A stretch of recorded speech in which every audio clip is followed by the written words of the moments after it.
Welcome to the 29th Sunday weekly update of 2025 here on the Brisbane Channel, keeping you in the know with what's been happening across Greater Brisbane.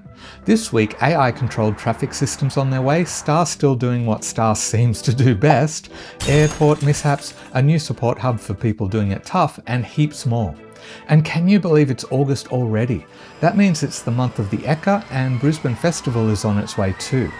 Don't forget, people who hit the join button and become members of the Brisbane Channel get a monthly list with hundreds of events happening across Greater Brisbane, so they always know what's going on, plus extra content and other perks. But let's jump into the updates. This first update is not just for everyone who's sat in their car travelling at 5k's an hour on their way to work, but also the ones who have stood waiting at intersections to cross as a pedestrian, scooter rider or cyclist.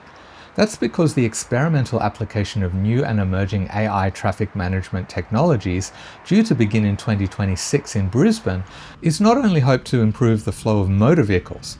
In a recent interview with ABC Radio, Brisbane City Council's Chair for Transport, Ryan Murphy, expressed the potential for the proposed transformation of our traffic control systems to have a positive impact for active transport users and pedestrians as well.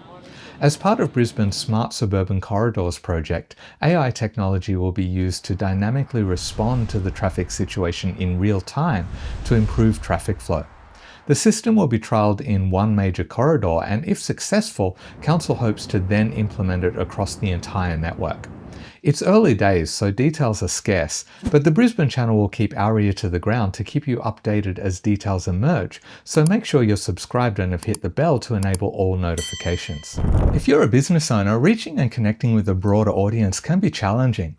Of course, the Brisbane Channel is always happy to help promote excellent local businesses, so shoot me an email if that's something you're interested in exploring, but maybe you want high-quality visuals to use on your website or on your own social media. That's where the sponsor of this video, Reportage Visual Narratives, comes in. They use a documentary approach in their photography and filmmaking which oozes authenticity, as nothing is staged or set up, so your business's genuine personality can shine through. And if you've been watching this channel for a while, you may recognize the visual style, as Reportage is my business. I'd love to chat with you about how I can help create powerful photography or video content to help show what your business is really about in a genuine and authentic way, and I'll give you a 10% discount as a viewer of the channel. Just click this QR code or the link in the video description. A quick update on the Star Entertainment saga, since, love it or hate it, the Queen's Wharf development is Brisbane's largest new landmark, and Star is still entangled in the thing. The struggling corporation has failed to offload its share in the Queen's Wharf development to the other two owners, Chow Tai Fook and Far East Consortium. Star had tried to extend the talks over the sale of its stake to August 6, but this was rejected by the other two parties. As a result, the agreement was scrapped completely, which means Star still owns a 50% share of the Destination Brisbane Consortium, who own and run Queen's Wharf. Star will have to pay around $41 million to overseas investors due to the failure to close the deal. While that will be manageable after US casino and gaming group Bally offered a $300 million rescue package, Star has been said to be losing $27 million a quarter just for operation costs, so Star's problems are far from over. Keep coming back to the channel and we'll make sure you're always up to date. From Star's run of bad luck to Brisbane airports, and last week an air bridge, that tunnel that connects the plane to the terminal for passengers to board, smashed into the windscreen of a Boeing 737 MAX flown by Fiji Airways. Investigations into the cause indicate it's likely the result of human error, as no mechanical faults with the skybridge were detected. But this is the third incident where a plane has been damaged on the tarmac in the last 3 months at Brisbane Airport. Last month, a very similar incident occurred, damaging a Qantas Boeing 737, and the month before, an Air New Zealand Boeing 777 collided with an air bridge as it was being pushed back, putting a hole in the plane's fuselage just below the captain's window. The Australian Services Union says that these incidents are concerning, particularly when a similar incident also took place in July in Sydney, which saw one of the engines of a Qantas A380 damaged when an air bridge slammed into it. And while we're talking about flying things, in the last week, social media platforms were flooded with footage and photos of strange, unidentified flying objects above the skies of southeast Queensland and beyond.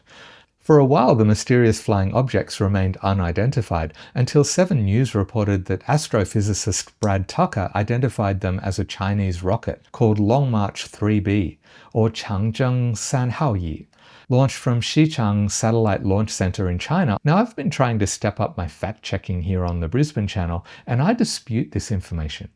I first searched Chinese sites using the Chinese name of the rocket, but found no record of any launches on the 30th of July.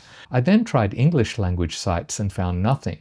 However, according to Everyday Astronaut, a website that tracks rocket launches across the globe on a daily basis, there was a Chinese rocket launched on the evening of the 30th, but it was Long March 8A, launched from Hainan Island at 3:49 p.m. Beijing time. I thought I'd fact-check that as well, and ended up finding a collection of videos of the launch on Chinese sites which confirmed the details. So while Tucker's assessment of the object as a Chinese rocket makes sense and is likely the case, I do wonder where 7 News got their details of the rocket name and where it was launched from. Maybe stick with the Brisbane Channel moving forward. If you find these updates informative or helpful, please don't forget to give the video a like, as it does help the channel. And you can also say thanks by buying me a coffee or becoming a channel member, which, as I mentioned earlier, gets you access to extra perks. Thanks to these channel members for their continued support. Up to Moreton Bay, where this week the Peninsula Support Hub was opened in Redcliffe. It's a one-stop support centre for people doing it tough within the area, housing both the Breakfast Club and the Salvation Army. The Breakfast Club serves over 1,000 meals a month to people in need and also provides other items such as clothing, blankets and pet food. Other homeless support services available at the hub include case management, housing referrals, laundry and shower facilities, and social connection in a central location. Council invested $3.7 million into the facility, with a further investment of $3 million from the state government's South East Queensland Community Stimulus Program. Moreton Bay City Council is leasing the premises out for $1 a year. The hub was opened by the Governor of Queensland, Dr. Jeanette Young. We'll stay up in that part of the region for a couple more updates. Moreton Bay City Council has won a National Road Safety Award for its efforts to prevent fatal wildlife road collisions as part of their Green Infrastructure Network delivery program. Starting in 2014, this includes wildlife bridges, underpasses, vehicle-activated LED signs, and exclusion fencing at over 1,290 locations across the 3,700-kilometre road network. A notable project was the world-first trial of 16 fauna escape hatches, which are designed to provide koalas a one-way exit from road corridors at collision hotspots. The trial was conducted last year during the koalas' breeding season. With the state government's waste levy rising and putting more pressure on councils to find better ways to manage waste and reduce landfill, an outside school care provider has reduced its rubbish output by 7,200 litres a year. That's about half of what used to be going to landfill. School Plus Humpybong, I love that place name, saw about 30 wheelie bins worth of rubbish saved from going to landfill by sorting, reusing and composting their waste. This was helped by the council's school waste minimisation program. It seems this week a lot of the updates have been environmentally oriented, and in Logan, 16 solar-powered networked remote sensing nesting boxes will be installed at 4 Greenbank properties as part of a trial to monitor and map wildlife species. The boxes could potentially be used by a range of species, including gliders, possums, glossy black cockatoos, and other nesting birds. The project aims to develop a more efficient and less invasive way to monitor wildlife that use the nesting boxes, as well as give the public an insight into the secret lives of nesting wildlife. Also in Logan this week, it was announced that a concrete drain in Sturdy Park will be transformed into an environmentally friendly and visually attractive waterway. The project aims to maintain a natural flow of water, but better fit in with the local environment and make the area feel cooler, cleaner, and more connected. It's also expected to encourage wildlife to return to the area. I couldn't get a hold of artist impressions of what it will look like, but it sounds very similar to the transformation of Hanlon Park in Brisbane City, which saw a concrete drain transformed into a more natural waterway. One feature that has been proven on at least 2 occasions with that particular project is that besides being more attractive and looking more natural, this kind of waterway management is also quite flood resilient, as Hanlon Park has bounced back miraculously from multiple floods. I've started splitting the weekly update into 2 parts, one on Sunday and another midweek. In the first week, I've noticed that only 1 in 4 people who watch the Sunday update have watched the midweek update, so I've linked it here for you to go back and check it out. There's a lot in that one you'll want to know about, so make sure you don't miss half of the updates each week. I'll see you there or in the next video.